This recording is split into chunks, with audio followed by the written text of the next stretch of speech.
Welcome back. So we're hearing a lot about this new Delta variant. In today's video, I would like to share some science that I was able to discover for my clients, for my friends, for my family, some of which that do have risk factors, pre-existing conditions, and so forth. So we're going to lean on some science and keep this free of sensation, free of propaganda, and just talk about what's known and what's not known when it comes to this new lineage of SARS-CoV-2. So back in 2020, the World Health Organization decided that they are going to list these new lineages as the virus sort of gains new selective ability to transmit and to get its way into human tissues. They're going to use the Greek alphabet for that. So you might remember the alpha variant, which is a B.117. You might remember the beta variant. I believe this one was first sort of characterized in South Africa, the B.1351. And now we're here dealing with the Delta variant that really was first identified at scale in India and was contributed or characterized to be one of the reasons why India had so many problems around March, April of this year. So this B.1617.2, that's the Delta variant. Again, now, just a little fun fact for you, if you want to continue to track this and follow this in your state, in your area. For example, if you live with people that have pre-existing conditions or are elderly, that might be a good idea. You're not going to find any information in PubMed typing in Delta variant. What you need to do is actually type in the lineage. And so the lineage, as you can see here, is B.1.617.2. So that's how I was able to find a lot of the different studies that we're going to talk about now. So if you live in the United States, how concerned should you be about this? And I'm going to give you the punchline here because I know a lot of you are traveling right now. It's 4th of July weekend. A lot of people you're going camping, you're going offline. So based upon 50,000 cases in the UK, the infectious fatality ratio was 0.1%. So just keep that in mind. Now I'm going to break down all the data and so forth and continue going on. But I just want to, maybe you ask yourself, is the media making a bigger stink about this than what we know in terms of the sequenced cases that actually have this 0.1%? So again, I'm not saying that's big, that's small. I'm just giving you the facts. I will let you interpret them how you see fit. And so what we're seeing here is data from the United States. These are states based upon the percentage of confirmed sequence cases and their lineages. So here you have Arizona, California, Colorado, etc. What you see for the Delta variant in Arizona, it's 7.1% of the sequence confirmed cases. In Colorado, it's actually much higher, about 10%. And in Missouri, it's 29.1%. New Jersey, I think it's 7%. And what you see here is Washington State, it's 6.3%, 6.5%. So I suspect that as the fall approaches and the winter comes on, we're going to see more and more of the Delta variant. It's a smaller percentage of the cases here in the US, but it's already proved itself to be more transmissible and so forth in the UK and India and other parts of Europe.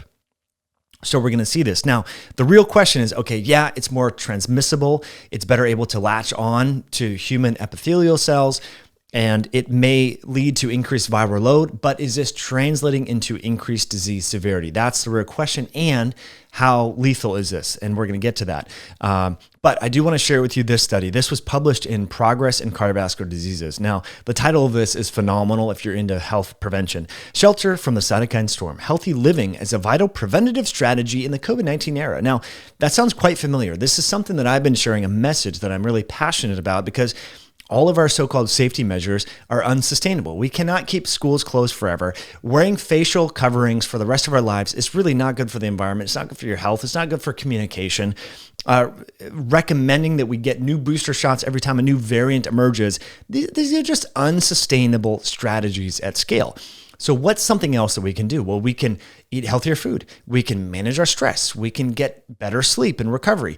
We can exercise more. We can meditate. We can do a lot of healthy things. And what's interesting now is there's a lot of academic networks and scientists in academia and so forth are actually studying this. And so they go on to say, moving forward, healthy living medicine should be practiced with renewed vigor to improve human resiliency to health threats posed by chronic diseases and viral infections. This article, by the way, will be in the show notes and also in the video version if you're listening in iTunes.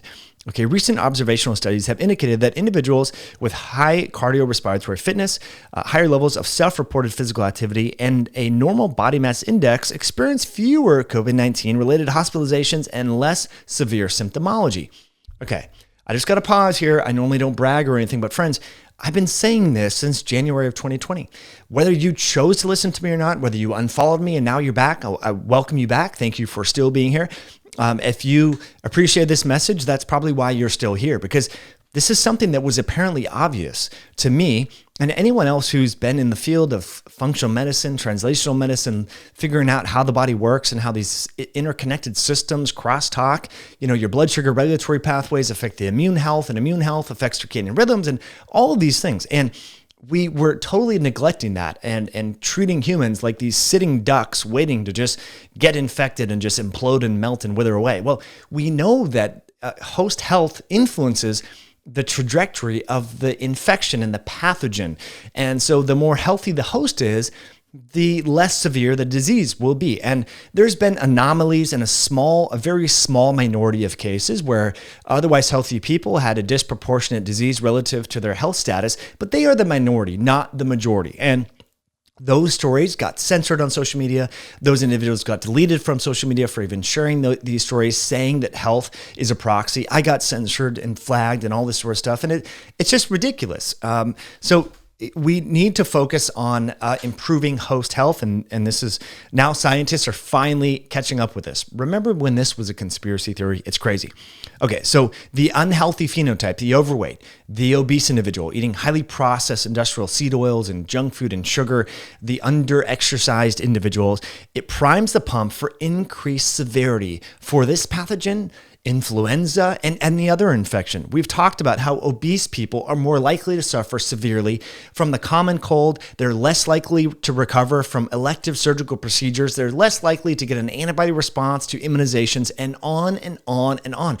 We've been talking about this, friends, but you're not hearing about this from your governor. You're not hearing about this from your mayor. You're not hearing about this from your mainstream network television site. Why? They say they care about lives, but they're selectively omitting this information that I can access from a laptop on my couch. Okay, but what's going on with that? That's the question, the bigger question that we need to address. Okay, so I get fired up about this. That's just how it is because, again, we heard on and on, save every life. Every life matters. Don't be a grandma killer, blah, blah, blah. And no one's talking about exercise. No one's talking about real food or sleep. So what you're seeing here is the spike protein subunits. So the spike protein is necessary for causing the latching on. If you think about, like, my daughter has this little toy where she squeezes and she can, like, it's like a robot arm and it can grab stuff like a little, I don't know, like a kombucha bottle or something like that, an apple, right? So if you think about sort of these appendages that are on the extracellular surface of SARS-CoV-2, those are what the spike protein is what latches on to your own receptors called these ACE2 receptors, angiotensin converting enzyme receptors. Turns out that overweight people that have higher blood pressure have more prevalence of these receptors.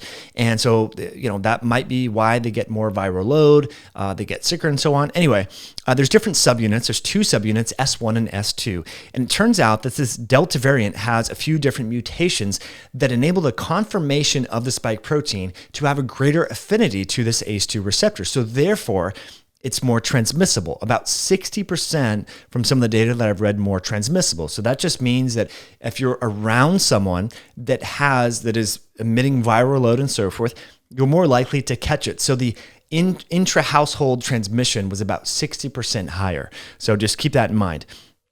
So here's all the different mutations and so forth. And if you want to actually nerd out on the different amino acid sequences and all this, but there's some additional learning that I think we should remember here. Structure equals function. So when the structure of this amino acid changes, it changes the function. Now think about that.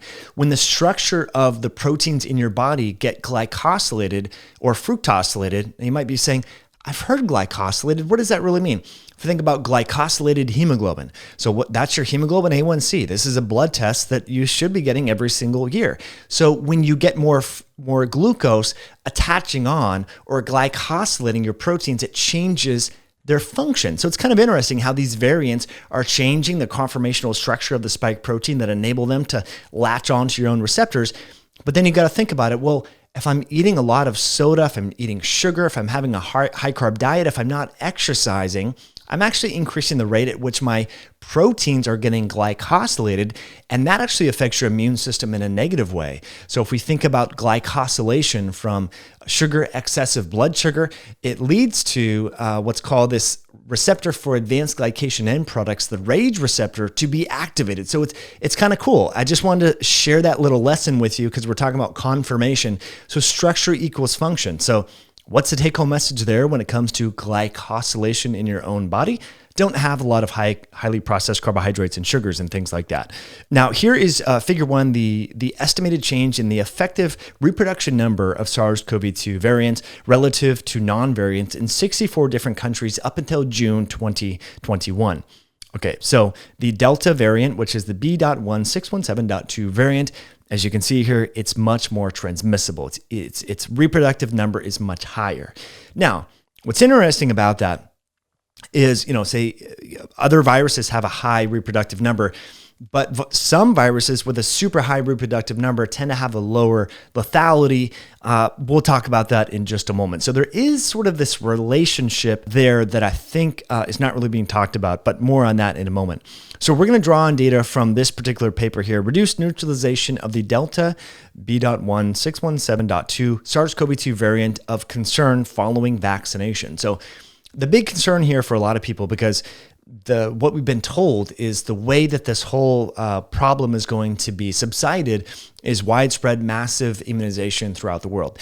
Now, logistically, that's going to be challenging, especially if these variants are able to circumvent the protective effect of these immunizations by having these antibodies having a reduced ability to neutralize to them. Because if we think about this, what's changing here, friends, is the conformational structure of the spike protein. The immunization yielded or garnered by these immunizations are all spike protein dependent. And this is where I just gotta get excited, having been exposed to this pathogen already.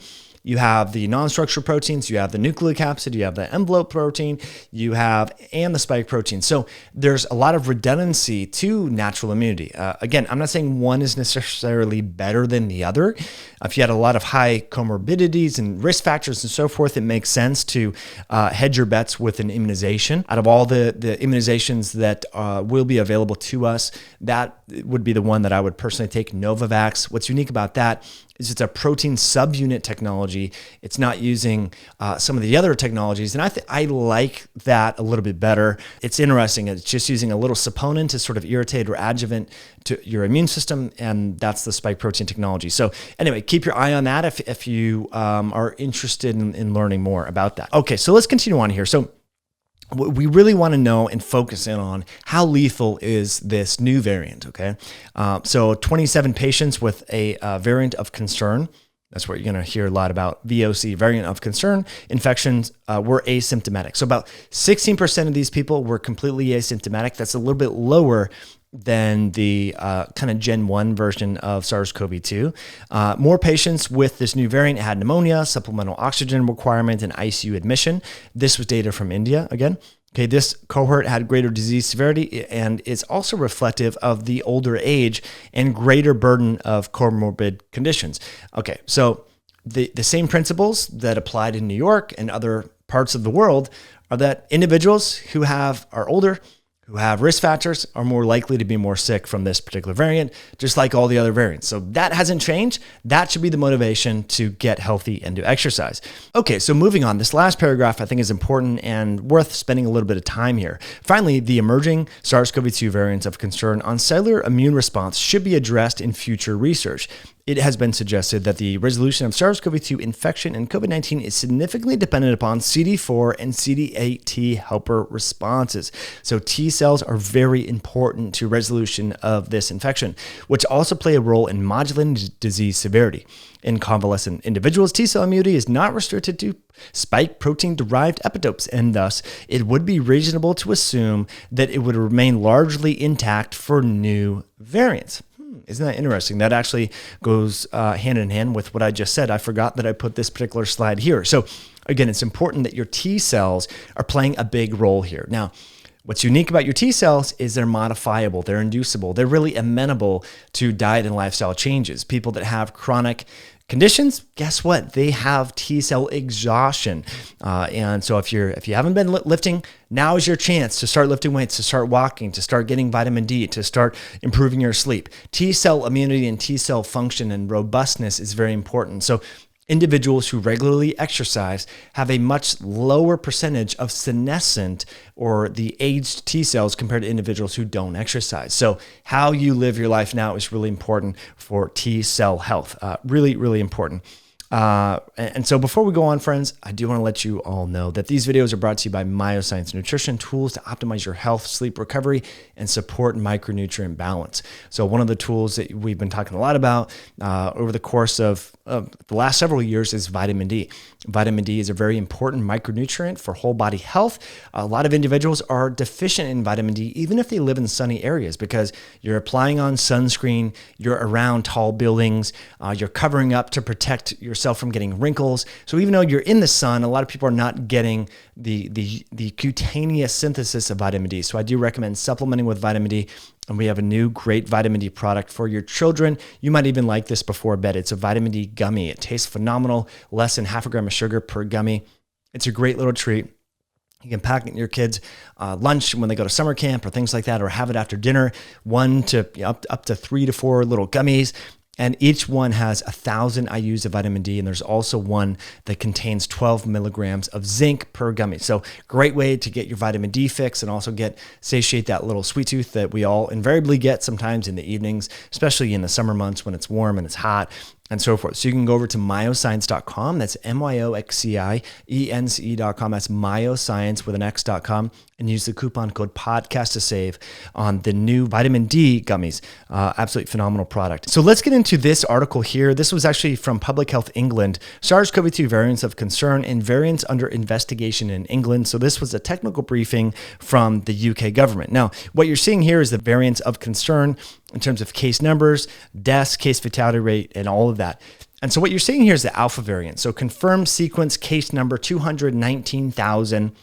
Deaths we have here 4,262. And that is a case fatality ratio of 1.9%.